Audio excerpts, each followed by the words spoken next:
we join in singing our hymn of love to pledge ourselves anew to that high cause of greater understanding of who we are and what in us is true. We would be one in living for each other, to show to all a new community.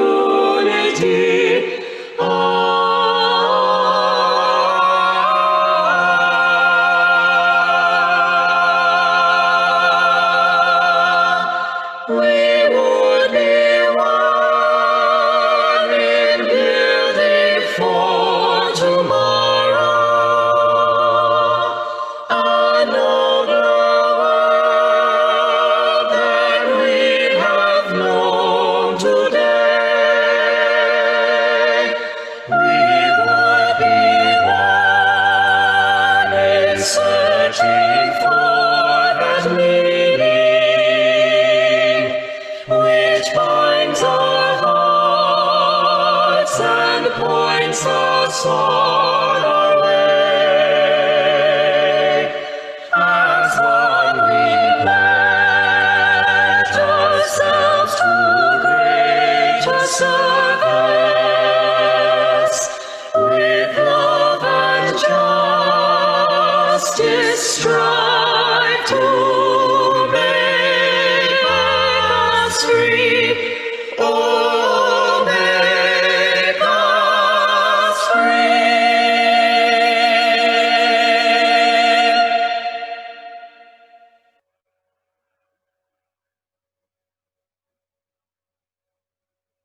Welcome. Hello, I'm Beth Fleur, the board president, and I will be your service leader today. So welcome to you all, and welcome to a new week. After a year of so much stress, fear, and sadness, last week's nervous waiting almost seemed too much to bear. And as we've probably all heard by now, what a year this week has been, and what a year this year has been. And now, we here have probably taken a collective breath and feel cautiously hopeful, even as we know that challenges continue.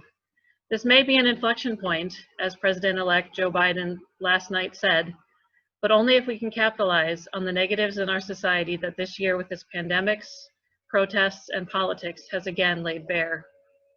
This year, the UU General Assembly in June had a theme of rooted, inspired, and ready. Its many workshops, services, and sessions looked at the past, the present, and towards the future. Today, Lisa, Katharine, and I share just a small piece of this General Assembly with you and encourage you to watch more of the recorded video content in your own time. We can share the video library link in the next Buff announce. If you have looked at the order of service, you may have seen the quote chosen by the Reverend Dr. William J. Barber. I think its final phrase got to the heart of what I heard and saw from General Assembly this year. We know that those who won the day are those who chose love in the midst of hate. Thank you. Are there any announcements? The announcements in the, I won't read the announcements from the announce or from the service, but please, if there's any further ones.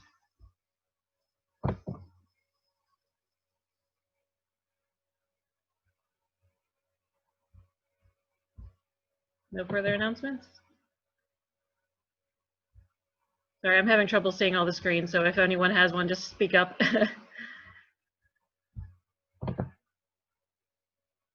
Okay, we can move on to our opening hymn.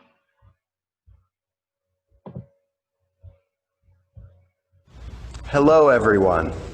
I'm Benji Messer, music coordinator of this year's General Assembly. In her song, We Are, Dr. Esai Barnwell celebrates the wonder of each life and suggests that even when separated, we are one. I love the lyric, "We are the breath of our ancestors." As we sing, you'll see a few personal photos from our singers showing that profound truth.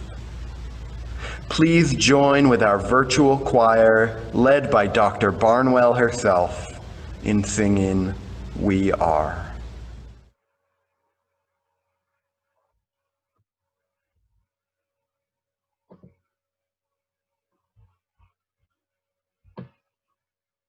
For each child that's born, a morning star rises and sings to the universe who we are. For each child that's born, a morning star rises and sings to the universe who we are. Oh, for each child that's born, a morning star rises and sings to the universe who we are. Oh, for each child that's born, a morning star rises and sings to the universe who we are.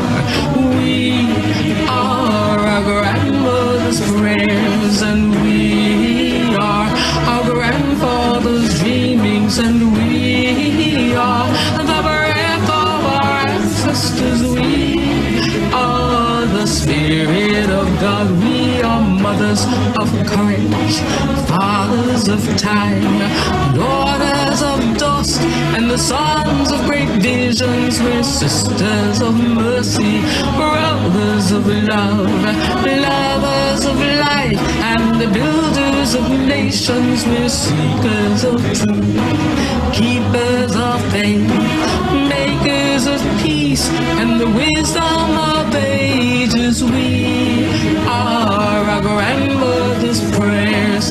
We are our grandfather's dreamings, and we are the breath of our ancestors. We are the Spirit of God. We are mothers of courage, fathers of time, daughters of dust, and the sons of great visions. We're sisters of mercy, brothers of love, lovers of life, and the builders of nations. We're seekers of truth and keepers of faith. We are makers of peace and the wisdom of ages. We are our grandmother's prayers. We are our grandfather's dreamings, and we are the breath of our ancestors. We are the Spirit of God. We are our grandmother's prayers, and we are our grandfather's dreamings. We are the breath of our ancestors. We are the Spirit of God. For each child that's born, a morning star rises and sings to the universe who we are. For each child that's born, a morning star rises and sings to the universe who we are. We are one.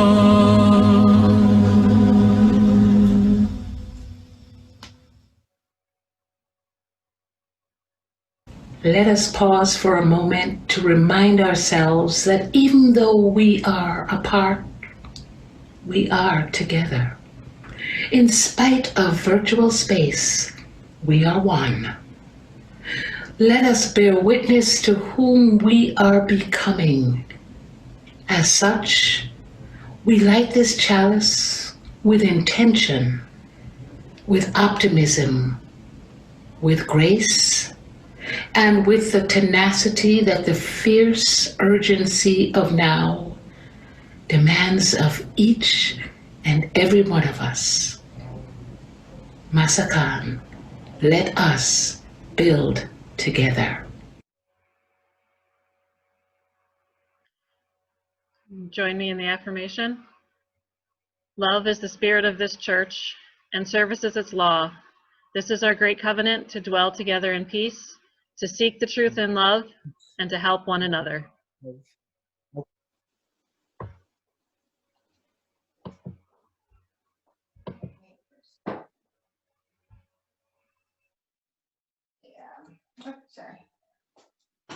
Stories are in essence teachings. the stories about Indigenous people that non-Indigenous people in schools, in their religious institutions, through children's literature, shape how millions of people around the world think about Indigenous peoples, cultures, nations in the past and in the present. And they affect the experiences that Indigenous people have in the world. So reflecting critically on those teachings and their impact is crucial to the well-being of individuals and nations today and in the future. Today, we're going to ask you to look hard at how you, as you use, may have absorbed problematic stories about Indigenous peoples. We are committed to ensuring that Native children and all children have access to accurate, authentic representations of Native experience. Under the crust of that part of the earth called the United States of America are buried the bones, villages, fields, and sacred objects of the first people of that land, the people who are often called American Indians or Native Americans. Their descendants, also called Indigenous peoples, carry memories and stories of how the United States came to be the nation we know today. It is important to learn and know this history, but many people today lack that knowledge and understanding because of the way America's story has been taught. That story has been taught in ways that encouraged people to buy into ideas like the doctrine of discovery and manifest destiny, and to embrace tropes of courageous pioneers, of wise founding fathers, and of Indigenous people who are brutish or noble and tragic, but generally in the way. And now those stories say they have vanished without a whisper of the word genocide. So society honors them by bestowing their names on SUVs and helicopters and having Indian sports mascots in fake regalia to dance at halftime. How does the term New World erase histories of Indigenous peoples in North and South America? I love it because it's asking learners to problematize language that has become normalized. And the question gets them to really think about how something that's seemingly innocuous can actually be quite harmful in perpetuating the narrative that there are unpopulated lands. We know that fiction and nonfiction stories are one of our favorite ways of teaching. We also know that representation matters. So what are things we need to consider when we're choosing the books and stories to share with children and share with one another?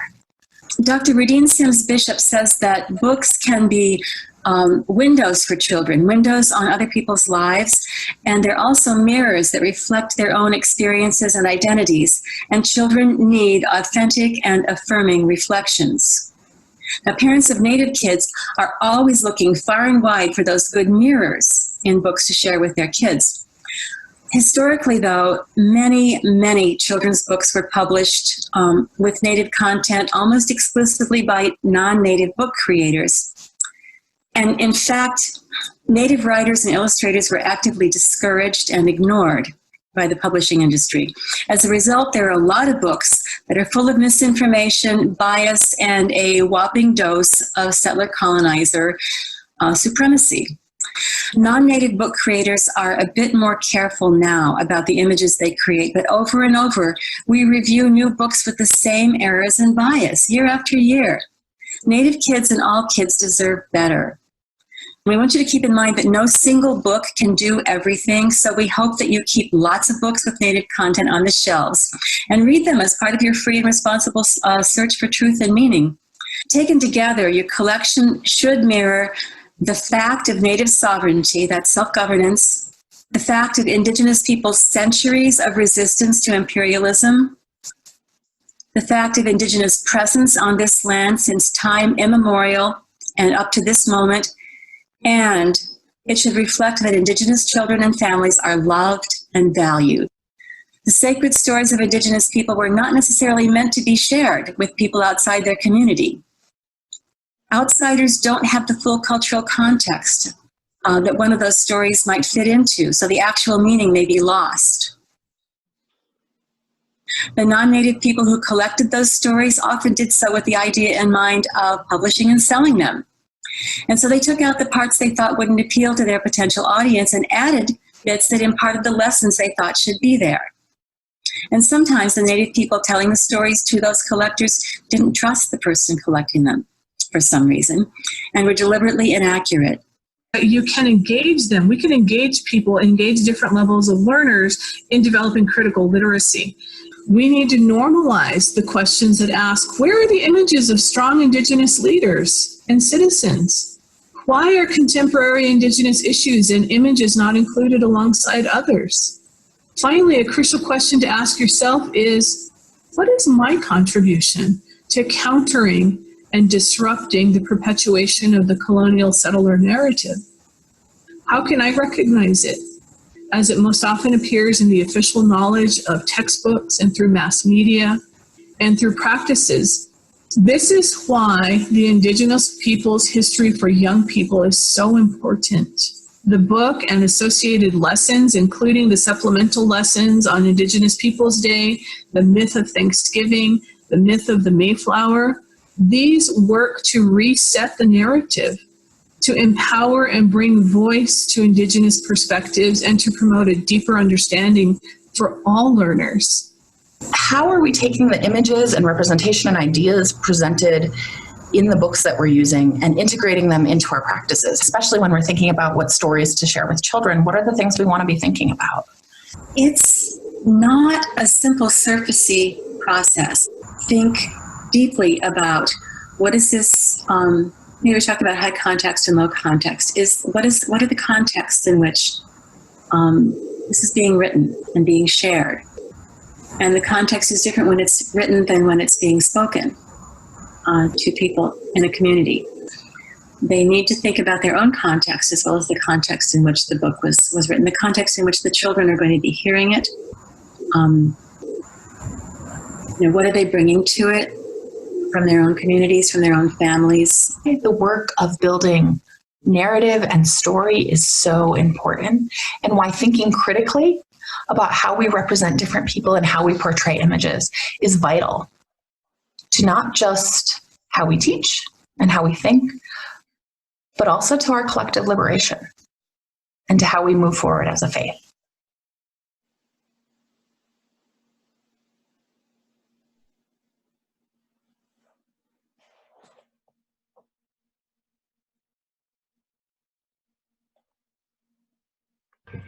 Join us in saying our offering words. The virtual offering basket is available through PayPal, and we appreciate all your pledges and support. This fellowship is the community of ourselves. Its resources are our resources. Its wealth is what we share. As we contribute to the life of this community, we affirm our lives within it.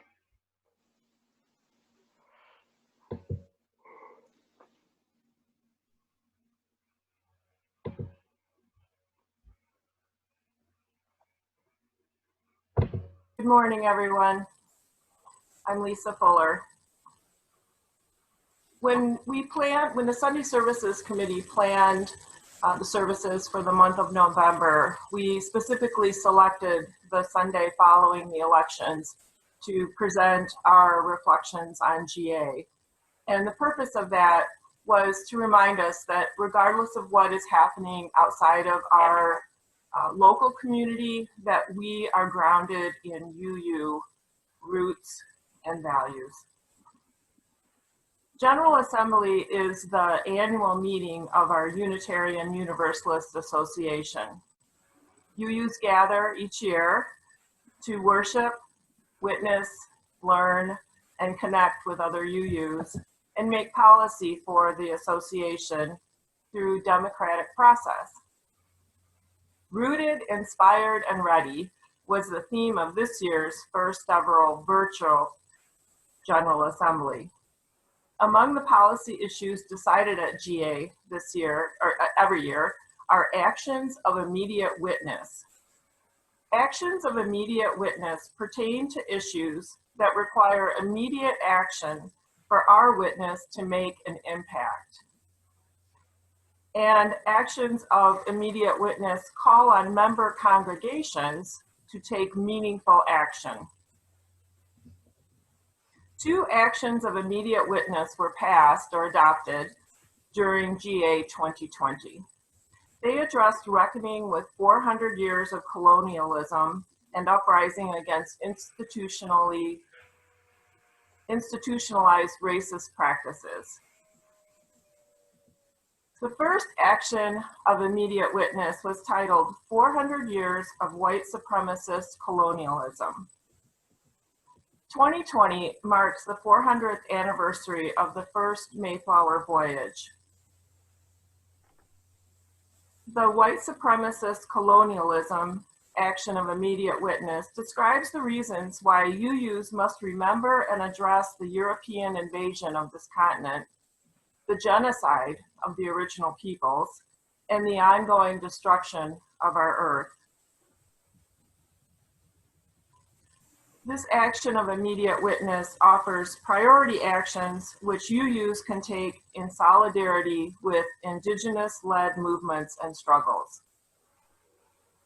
UUs are called to examine practices relative to Indigenous peoples, particularly the narratives regarding UU origins and US holidays, including Thanksgiving.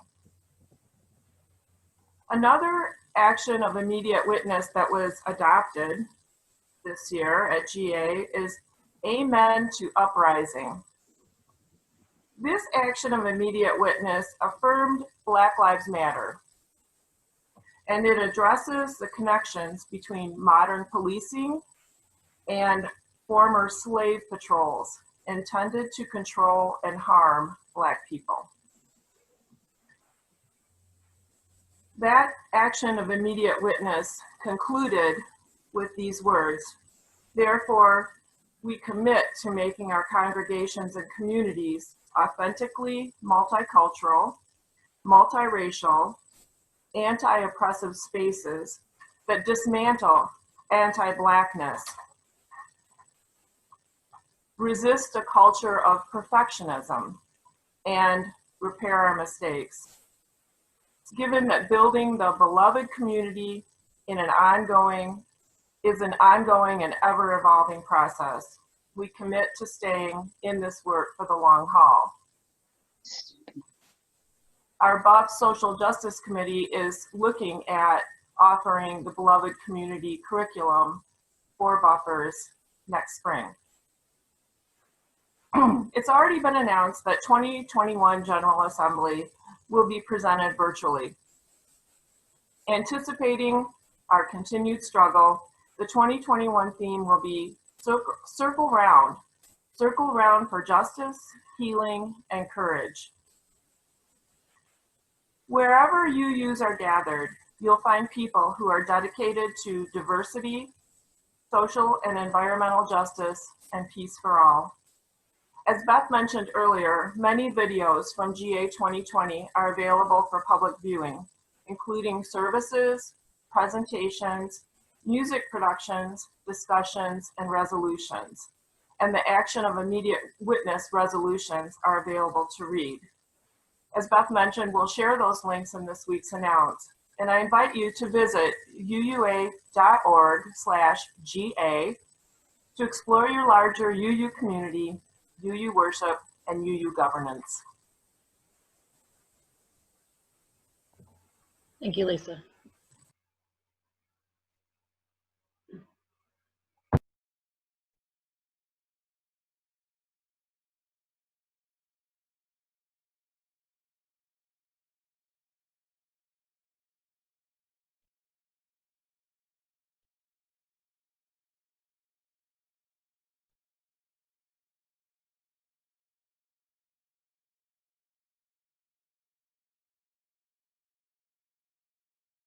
This modern interpretation of what universalism means, aka universalist welcome, can also be problematic.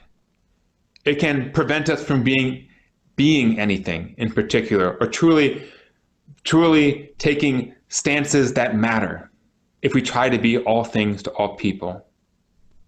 I think in recognizing these problems and dissecting them, we can begin to find a path forward to a kind of universalism that the world actually needs right now, in this world of the pandemic, of climate change, and inequality and racism. At Fourth Universalist, where I serve, we wrestle with this challenge and the tension of radical welcome constantly. To start, I should make a caveat that our congregation is a bit unusual in several relevant ways. One, the average age of our congregation is incredibly young enough that someone like me, who is 35 years old, sometimes feels old. I've had people have to go off to meetings because they have plans to go clubbing. But really, this youthfulness is just a sign that we are generationally balanced. The youthfulness keeps us honest and engaged with the issues of our time, and the elders in our congregation offer us the wisdom and perspective that comes with their age. Being in New York City, we also have greater racial and economic diversity than many other UU congregations we've served. And I say this as a proud Midwesterner who grew up rolling my eyes at New Yorkers. New York City tends to find itself on the edge of national learning curves and national trends. It's the heart of global culture and media and business. What happens here tends to radiate outwards to the rest of the country, which is a fascinating place to be, and it keeps me and our congregation on its toes. All of this unusualness for us as a Unitarian Universalist congregation has forced us and led us to reformulating this idea of what universalism is. There is a growing sense in our congregation that being a member at Fourth Universalist means being someone who cares about justice. And not just cares, but does something about it. The image of religious community and justice work are interwoven to the point of being the same. It would be very hard, I believe, to be a member at this congregation without embracing the work of systematic social change. Now, this has been unintentional, but in a congregation that has been fractured and dysfunctional for close to 100 years, this unity of purpose has brought a sense of togetherness, an ability to move swiftly and together to meet challenges of our time, to move from a place of health. This was evident as early as 2017, following the election, when I received a call from a community organizer. It was shortly after this election, and they shared with me just how much fear and uncertainty there was in the immigrant communities that they were organizing with. They asked us as a congregation if we would consider being a sanctuary, a place to protect undocumented immigrants fearing deportation. Now, I had never been in these waters before. It was an uncertain time. It was a scary time for everyone. So I told the board that day, and 2 days later, they decided to put the question to the congregation. Should we be a congregation that welcomes immigrants who are undocumented into our space? And the conversation there was stunning to me. There was no debate about whether it was the right thing to do, even though it was legally questionable. There was no foot dragging or grumbling about being too political. There was no committees formed to bat the idea back and make extensive plans to make sure that we were all perfect and ready for whenever that happened. There were no surveys taken beforehand to see what people thought. The congregation understood itself as being presented with a simple choice: that when community allies ask you to show up and do something, especially on behalf of vulnerable people, you do it. With less than 2 days' notice, the congregation voted unanimously. I was shocked, but I was also really proud. This was evident again when a year later the congregation actually took a family into sanctuary, a mother and her 2 children. The mother had fled gang violence in Guatemala. She had suffered at the hands of U.S. border agents and been assaulted sexually while in detention, and only wanted to stay in this country, because she loved it. She believed in America. She wanted to be with her children and be safe from fear. The congregation embraced them and her family as their own, loving them so dearly that they even became members. It hasn't always been easy. We found swastikas carved on our beautiful front door shortly after becoming a sanctuary church. We've had White Lives Matter nonsense spray painted over our stately limestone building. But instead of recoiling or changing course or sinking into fear, the congregation has consistently doubled down, and it has brought people together. The community around us has come together to hold us in love and solidarity. After the swastikas, we welcomed over 500 people to our sanctuary to condemn hate. Congressman Jerry Nadler spoke, journalist Bill Moyer spoke. It was powerful. We felt held. Our congregation's commitment to justice, unequivocally, has not only brought unity, but also growth. Learning to be unapologetic and uncompromising has led to increased diversity and institutional health. And the reason why this is all possible is that we have embraced a new version of universalism, a kind of universalism that is no longer concerned about universal welcome, a kind of universalism that doesn't care about making people feel comfortable or cozy or sheltered in their beliefs. It's a universalism that instead is about collective liberation. Universalism and collectivism are two words that have a lot in common. They suggest solidarity and togetherness of purpose. They suggest action rather than passive reception. They do not pretend that we are the same or should be the same or should all be universalists together and that makes us feel good, or that we can be all things to all people. Most importantly, universal liberation would not sacrifice justice for false unity or fear of hurt feelings. It uses justice to build real unity, which means showing up for people who really are in need. Now, I know out there that there are many people who are wary of social justice becoming a Unitarian Universalist creed. I get that. I do.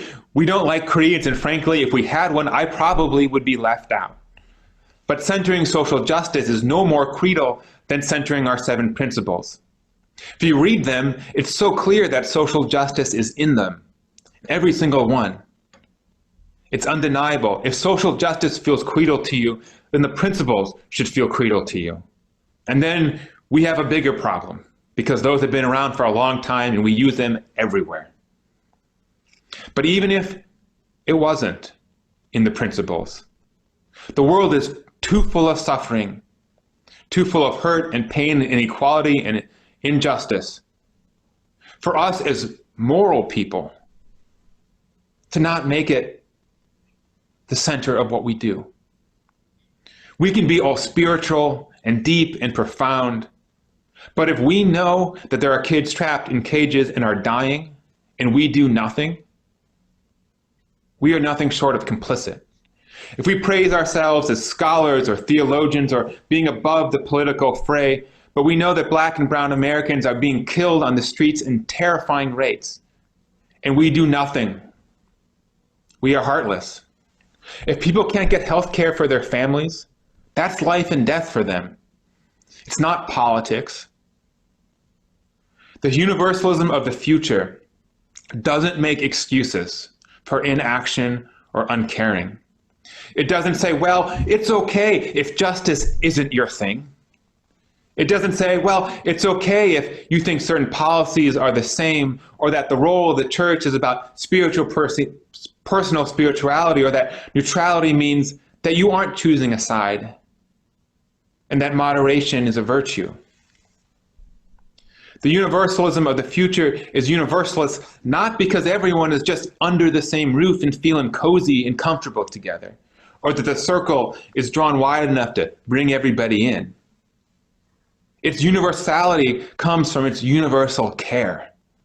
It fights for everyone. It's concerned for everyone. It cares about everyone. Not about their cozy feelings of feeling okay and unpolitical. This new universalism refuses to center those who have always been in the center, catering to that.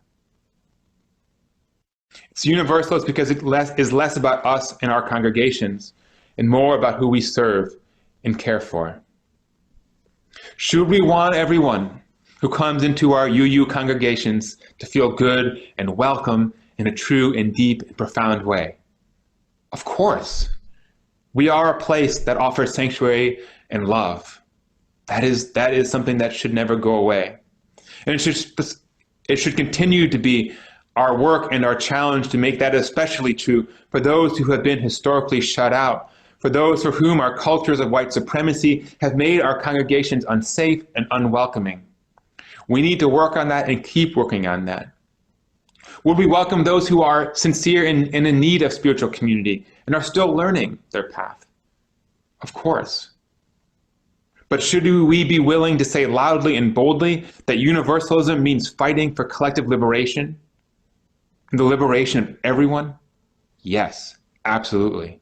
Will we lose some people? Yes. But what I've seen at Fourth Universalist is that we will gain plenty more.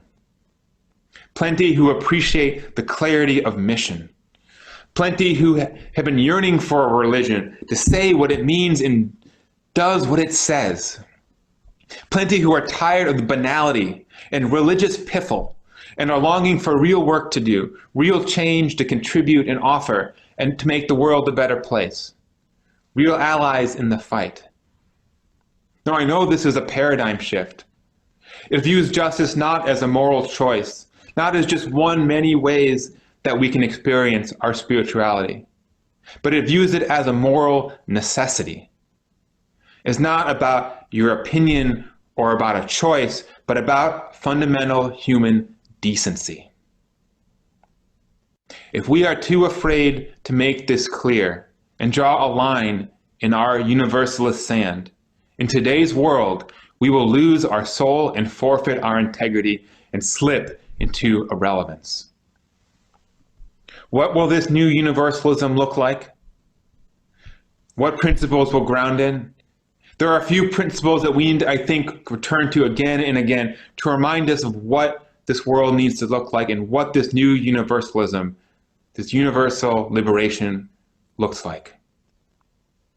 We need to assume that there is more suffering and pain out there than we know and can understand, especially those of us with privilege.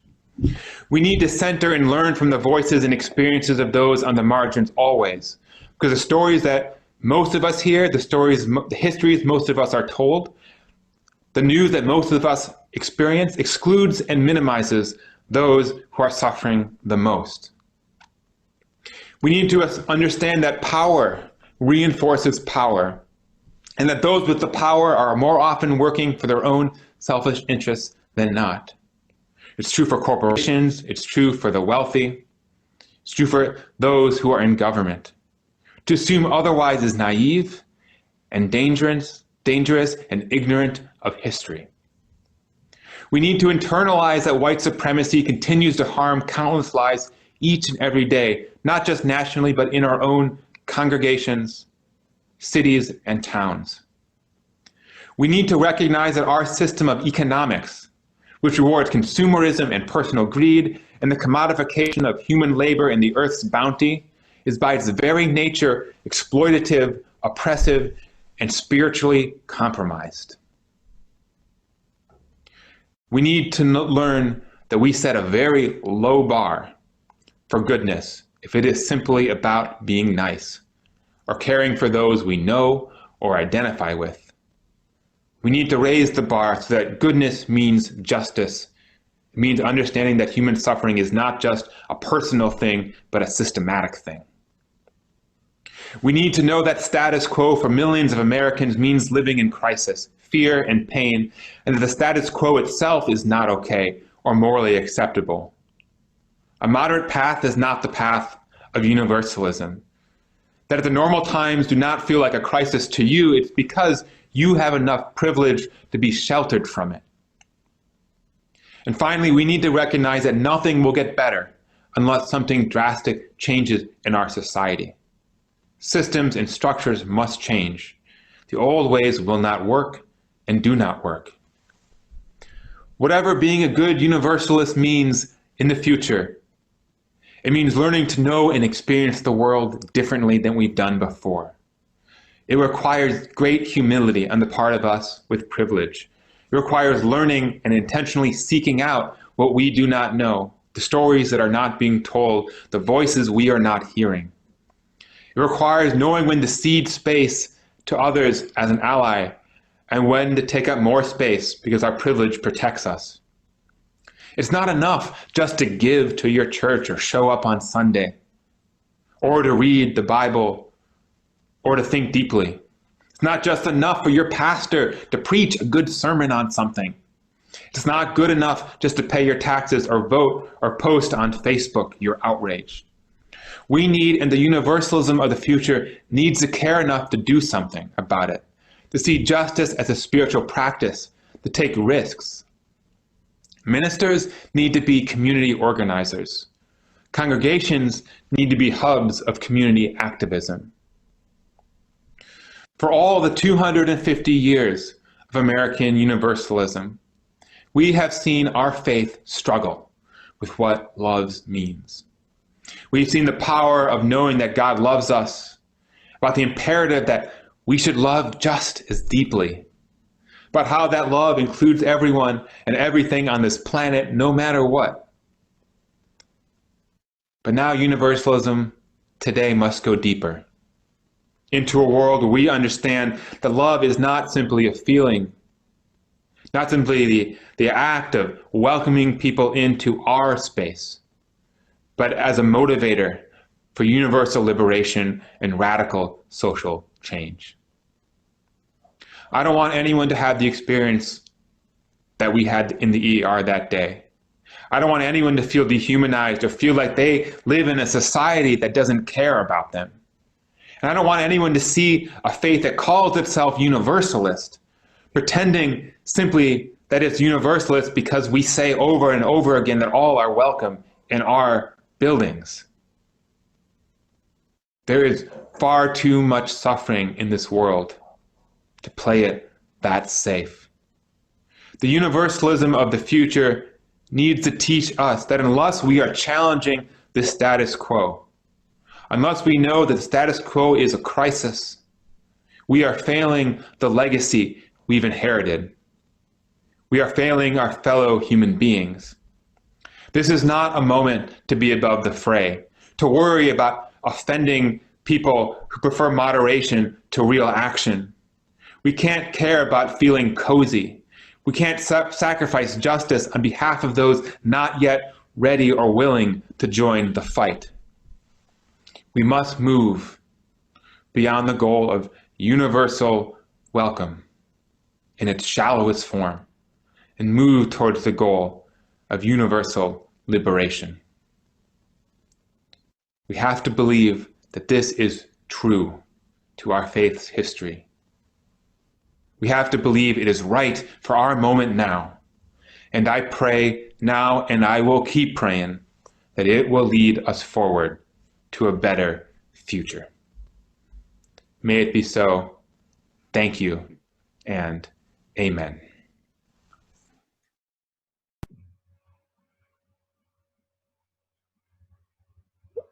The order of the service has me speaking now, but actually Katharine will be speaking first. Thank you, Beth. Reverend Schuller-Vogel spoke in his lecture that justice is our spiritual practice and that we Unitarian Universalists need to move away from centering individual salvation or an individual's search for truth and into collective liberation. We have been centering individuality for far too long. Justice as spiritual practice rang so true for me. I didn't start attending Beth for a connection to God or for a search for what is true in the universe. I came because I needed a community of justice seekers.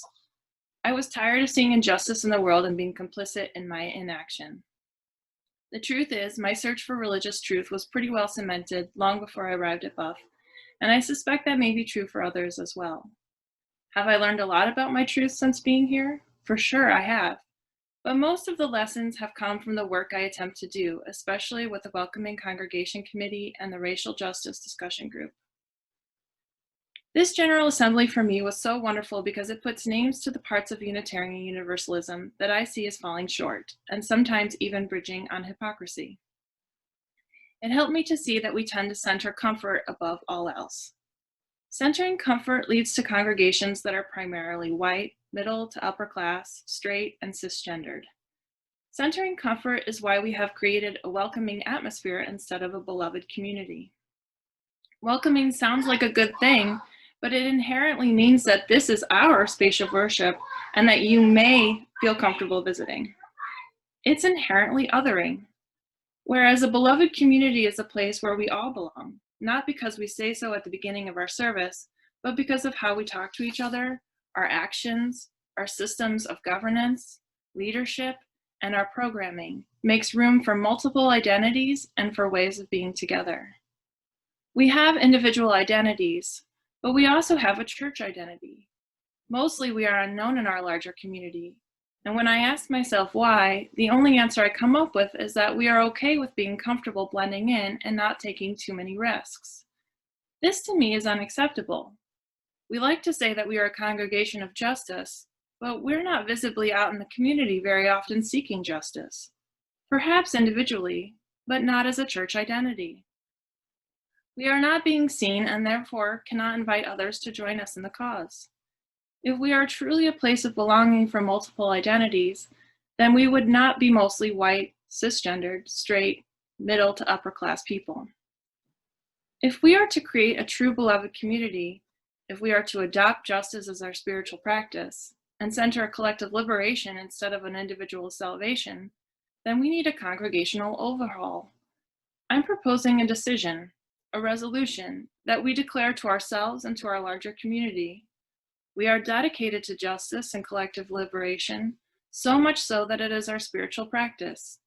We vote to adopt the 8th principle, which states, we affirm and promote journeying towards spiritual wholeness by working to build a diverse, multicultural, beloved community by our actions that accountably dismantle racism and other oppressions in ourselves and our institutions. The 8th principle does two things. First, it decenters our white cisgendered selves, asking us to look at how we may be complicit in white supremacy culture within ourselves and within the systems of our church. Secondly, it gives us a solid rooted grounding and inspires purpose individually and congregationally. This will not be easy work. It will require patience, research, and a lifetime of ongoing education. It will require us to adopt a language of practicing instead of perfectionism, which may be uncomfortable. But it is creative work, exciting work, and it will be spiritually fulfilling. How will we know if we are centering our comfort? Well, if you've ever heard yourself saying or thinking, I'm not a racist, I've learned all I've ever needed to know. Or I've worked hard for years doing justice, I can let it slip now in my older age. Or I'm just too busy with the work and kids, then you might be centering your comfort. Everything within me wants to say, it's okay for you to be on whatever path you're on. Maybe you haven't caught up yet, or that it's okay to slow down in other years, or don't stress yourself by taking on the world's problems. I want to say these things because we have spent lifetimes living in a world dedicated to individual salvation. It is a symptom of white supremacy culture to work towards the individual's good, keeping ourselves comfortable and trying to encourage our friends' comfort. I hesitated to say all of this. It makes me uncomfortable. But in the end, I decided to do so because I love you all. I love Beth, and I want to help build a congregation that is a place of true belonging. Staying quiet and comfortable does not serve us now or in the future. Enough is enough. We need to reframe how we see ourselves and our congregation. Reframe the narrative to center marginalized identities and a collective liberation. We can make society a place that belongs to everyone, where we are all valued. In order to evolve society, though, first, we start with ourselves and our smaller communities. We can do the difficult, uncomfortable work of dismantling white supremacy and colonial culture within our congregation. We can move our sanctuary to the larger community and act towards justice as a spiritual practice. If you're worried about where to start, I have some recommended reading for our congregation, especially our leadership. Widening the Circle of Concern report on the UUA Commission on Institutional Change analyzes structural and systemic racism and white supremacy culture within Unitarian Universalism and makes recommendations to advance long-term change. Then there's also Mistakes and Miracles, Congregations on the Road to Multiculturalism. which shares how 5 diverse congregations encounter frustrations and disappointments, as well as hope and wonder, once they commit to the journey to create multicultural, anti-racist, beloved community. The information and pathways are already out there. All we need to do is a little research and apply it to our congregation. So I ask each of you today, will you join me in adopting justice as a spiritual practice?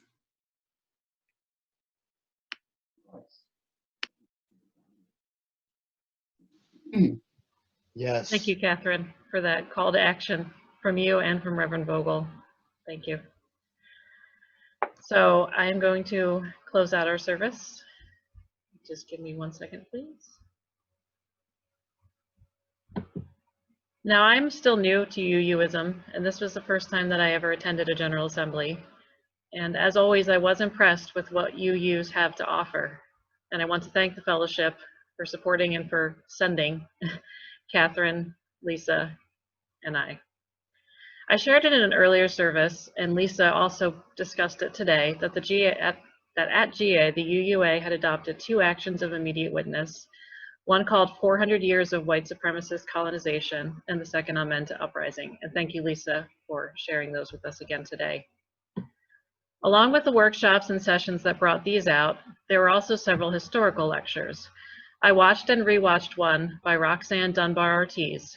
She has an impressive academic and activist resume and is the author of The Indigenous Peoples' History of the United States. And in her address at the GA, it was called Settler Colonialism and a History of Erasure and Exclusion. She unpacks much about the narrative that has been told about America's history and how it does not reflect reality. I learned so much that I still never knew, even year after years of studying American history. And I was going to play a small portion, but unfortunately I'm having issues with that, and it is not working. So again, we will be sending it out in the Buff Announce, and I encourage you to at least watch the last 15 minutes of her lecture.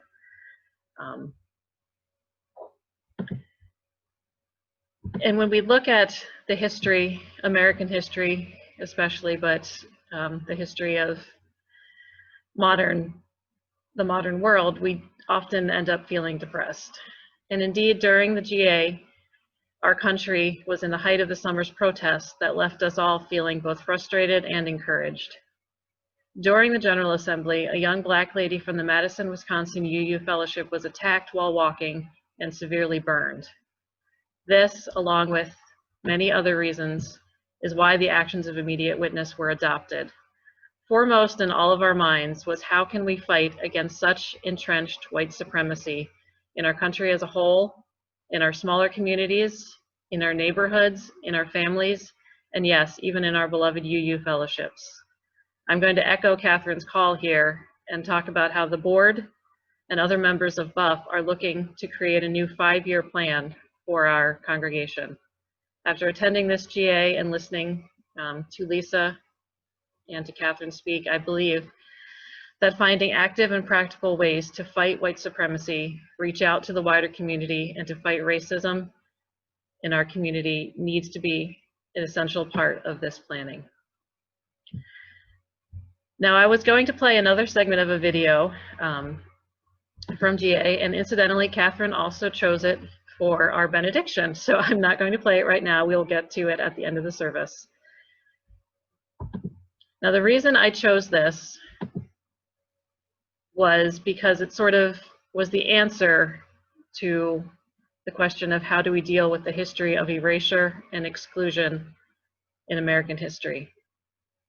As I worked with Lisa and Katharine to plan this service, foremost in my mind was the question of what will we be facing this Sunday, the first service following the election. And as Lisa mentioned, we chose this on purpose, but there was a lot of unknowns. How could I begin to plan a talk that might address the range of options that were possible this Sunday? What we had talked about way back in June, and remember that in 2020 a week is a year, would it even seem relevant? So when I found Robin's talk again while perusing videos, it helped me remember that no matter what the outcome of this past week might have been, the message would still have been the same. The work is still the same. We must face the truths of our past and work to make our future better. We must have moral courage, and we must act whenever we can to address injustice to our people and our planet. We must live our UU values, and we must, as William Barber said, choose love in the midst of hate. We must keep moving forward. Thank you.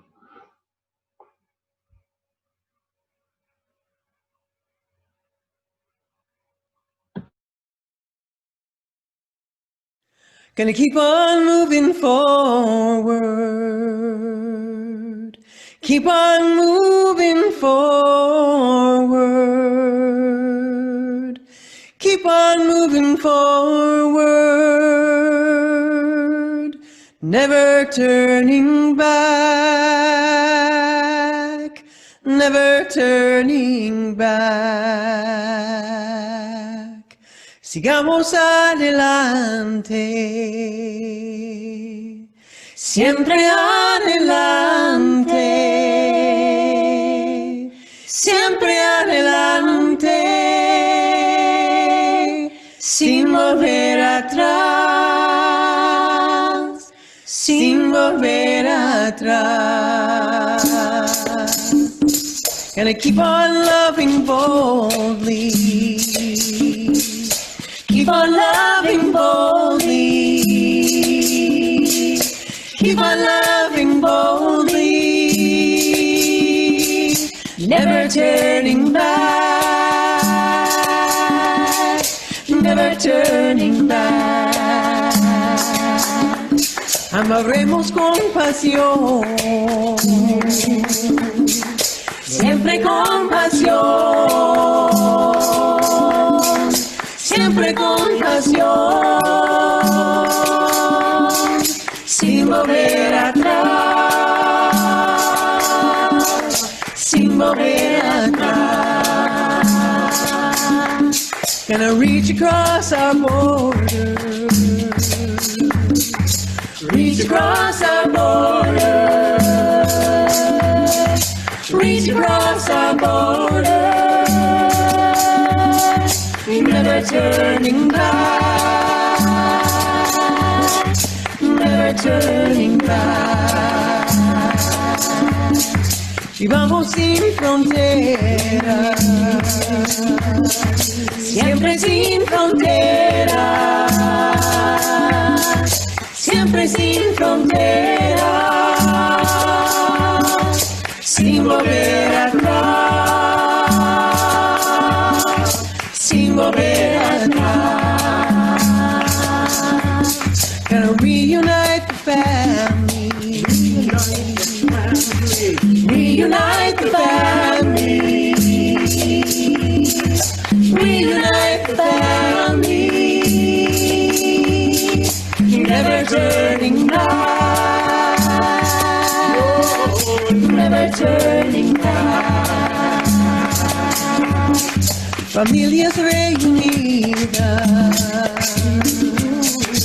siempre reunidas, siempre reunidas, sin volver atrás, sin volver atrás. Gonna keep on moving forward. Keep on moving forward. Keep on moving forward. Never turning back. Never turning back. Never turning back. Never turning back. Never turning back, never turning back. Peace. We love you.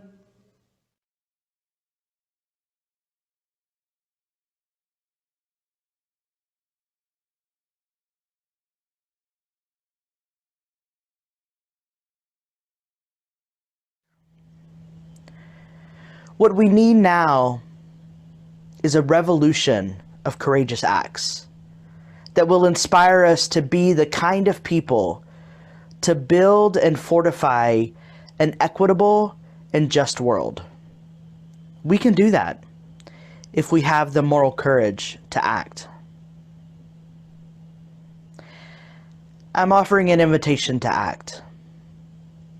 To act in such a way that our becoming human with one another weaves together a tapestry of revolutionary love that doesn't quiet the spirit of action, but rather fuels the spirit of action.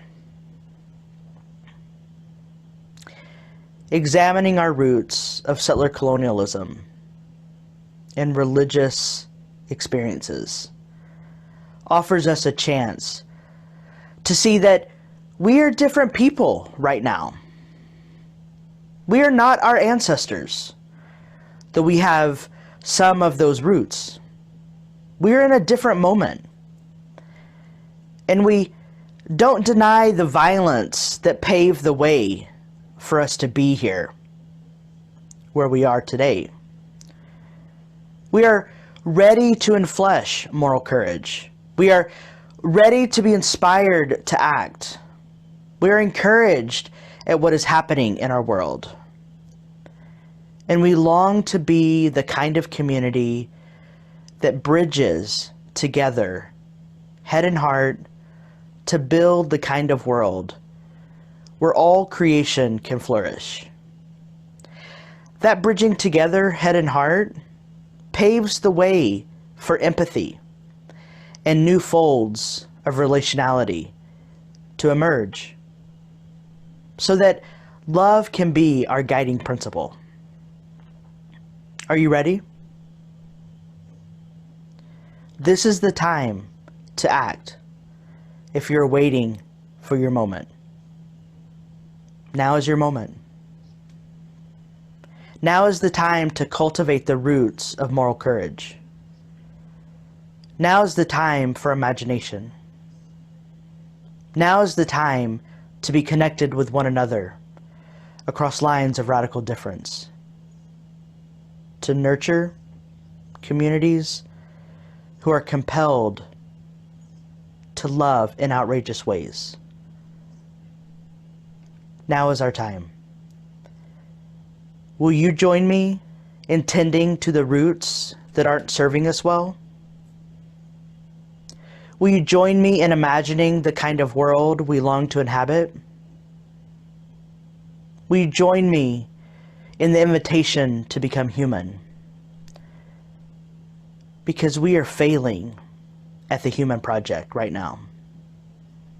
Will you join me in being inspired to enflesh moral courage that moves us into actionable steps with measured hope for an equitable and just world? I am here with you in this invitation. And I want to respond with you to act. Will you join me in this work that is calling our entire country and world to be different in this moment? Now is our time. Now is the time to act in courageous ways. Now is the moment to imagine the kind of world you long to inhabit and make it so.